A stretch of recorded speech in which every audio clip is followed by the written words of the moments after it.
Hi guys, welcome back to my channel.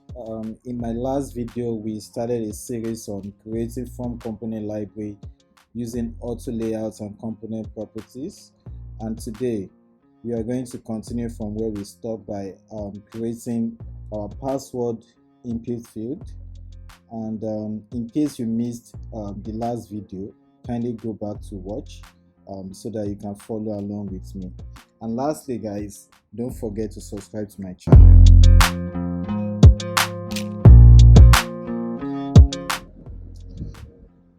There was something we omitted in the last video, and that is um, the cursor for our typing states. Right, we only created the cursor for the focus states. So what I'm going to do here is to quickly create that, and to do this, let us first come to this and then make this value true so that we can see what we're doing. As you can see, we can see the cursor just right here. Now what we can do first is to first make our texts, placeholder texts, org contents instead of field container. And then right here, from the last video, we made this cursor an absolute position. So we are just going to duplicate this by pressing Command D on Mac, and then we are going to undo this absolute position right from the top, the right corner here.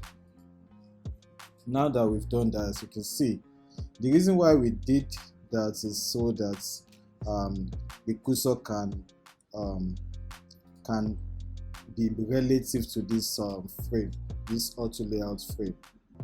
And as you can see here, it's done. Now you notice that there's a little bit of space between the placeholder text and the cursor. Okay, so let's quickly get rid of that. To do this, I'm just going to select the placeholder auto layout frame right here, and then on the right hand side and under the auto layout settings, I'm going to change the spacing between items to 0 because we don't want spacing. Right, now next thing is to rename this cursor. I'm going to call this cursor right, and this is going to be cursor left. Now that we have to, okay, sorry, let's just make this cursor. Does not matter if it is left or right, actually. Okay, this is good. The next thing we're going to do is to first create layer visibility property. So I'm going to select this, and I will come to the right hand side where we have our layer.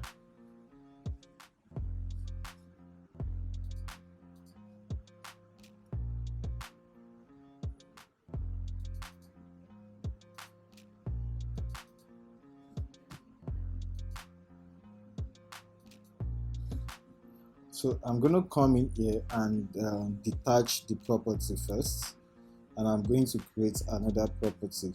So I will call this I'm going to create new property, and I'll call this show cursor right.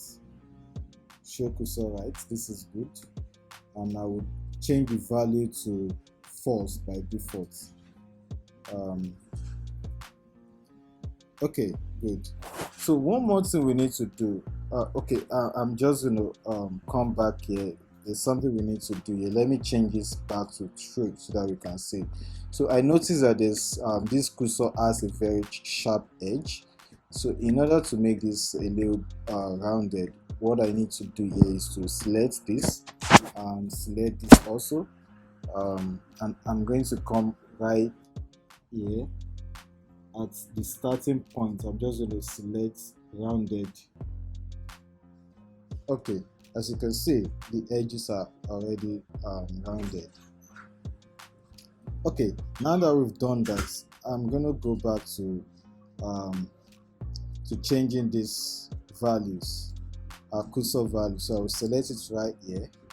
I'm going to change this, right click here to go to property, and I will change the value to false by default, and then I'll repeat the same step here.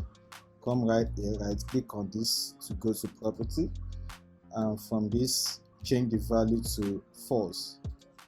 All right, seems we're good. Now the next thing we want to do is to create our password field. Right, to do this I just need to add variants right from the top here. Good. So I'm going to call this variant password. Yeah. So to proper name our stuffs, let me select this bigger bounding box, and then on the right hand side I will just double click on property 1 to rename it to I'll call this input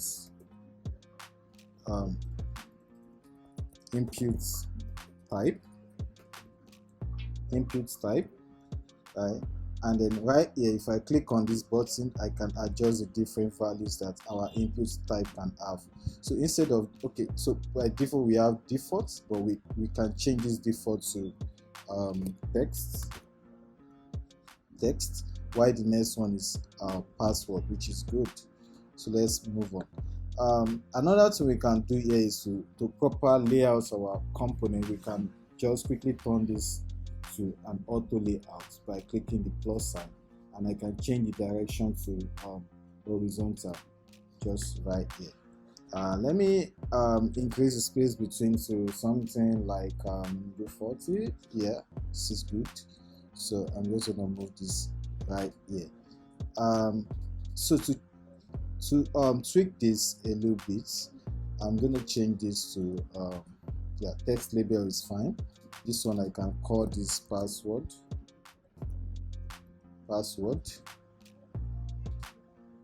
which is good. Next, let us create our test area field right here. So I'm just gonna duplicate this by pressing Command D on my keyboard. So I would move this to the right. Okay, first right here I need to let's call this text area or long form inputs, whichever the case may be.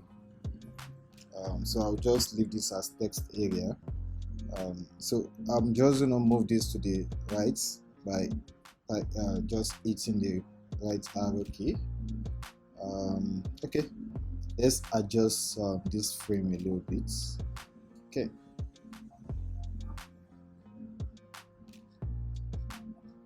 all right, now that we have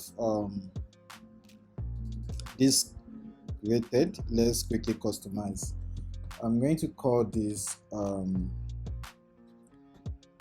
text area label, and this is going to be enter long text here. Okay, and this one I will say enter password.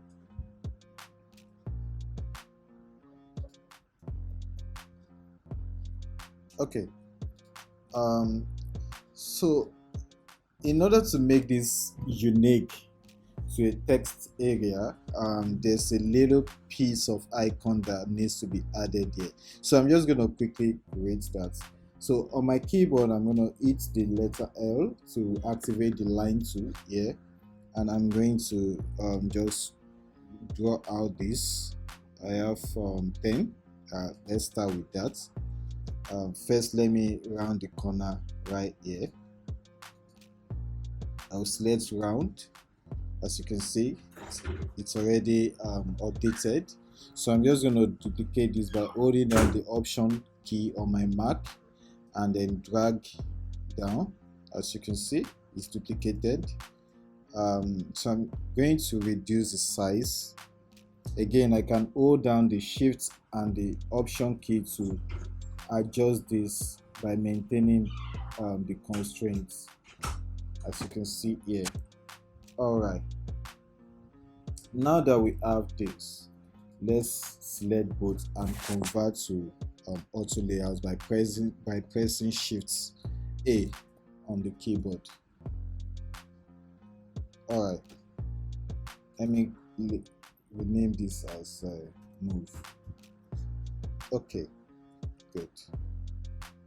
All right, so what we want to do is I'm going to cut this by pressing option command X on my keyboard, and I'll come right here, select this input field and paste.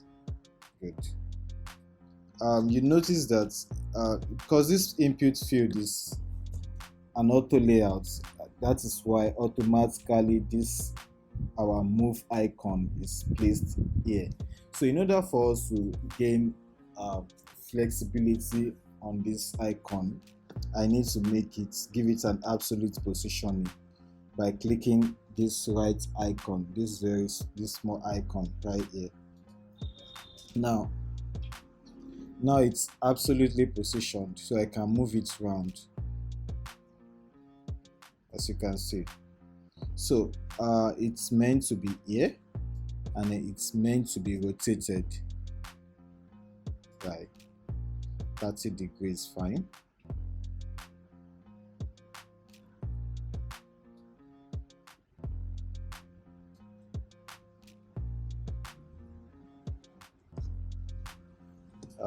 Let's do this. Okay.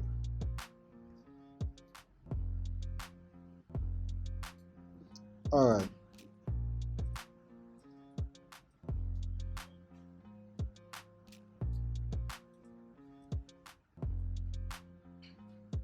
So let's quickly change this color. Let's make this not too dark. This is good.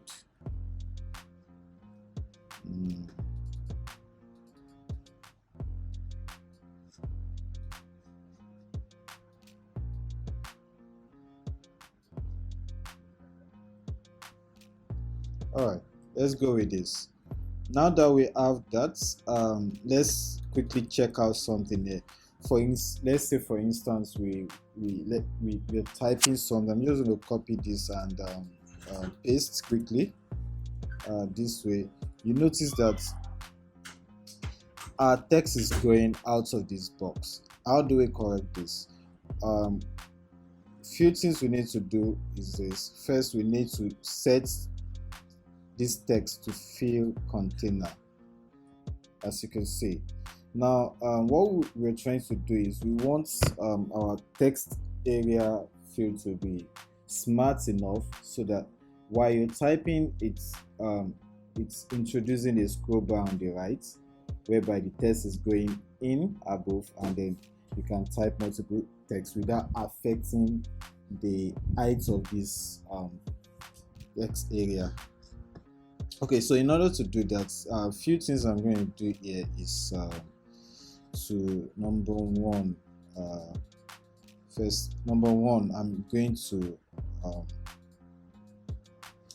I'm going to first take out the padding here. Number two, I'm going to change the text align to middle, or allow the text, rather let's use align bottom right here. And the next thing I want to do is I want to again, this text, this auto layout here, I want to only give it a bottom padding of, let's say 8. Let's see if that is good enough. 8, or let me do 12. Okay, I have this. So I'm not sure there's any difference there. Okay, so this is what we need to do. Let's control the height. I'm going to give it a fixed height. Now I have the text selected here, the text layer selected. So I'm going to give this a fixed height. Let's do like 40, and then okay, let's do like 40. Also, this frame, I need to clip content so that overflow content is hidden, as you can see here. Now let me just clear this, and then let's say we start typing here, enter long text here, copy, duplicate. You see, as you're typing, the text is dynamically adjusting without affecting the height of this of our text area input field. Okay, now that we've done that, let me undo this. So we have our label here. All right, so for today's tutorial, I'm going to be putting a stop at it here, and then we'll continue in the next part where we'll be creating the other input type, like the dates field, the selection input, and phone number. All right, in case you find this video really helpful to you, kindly share with your friends, and don't forget to like this video and subscribe to my channel, and I will see you guys in the next video. Bye guys.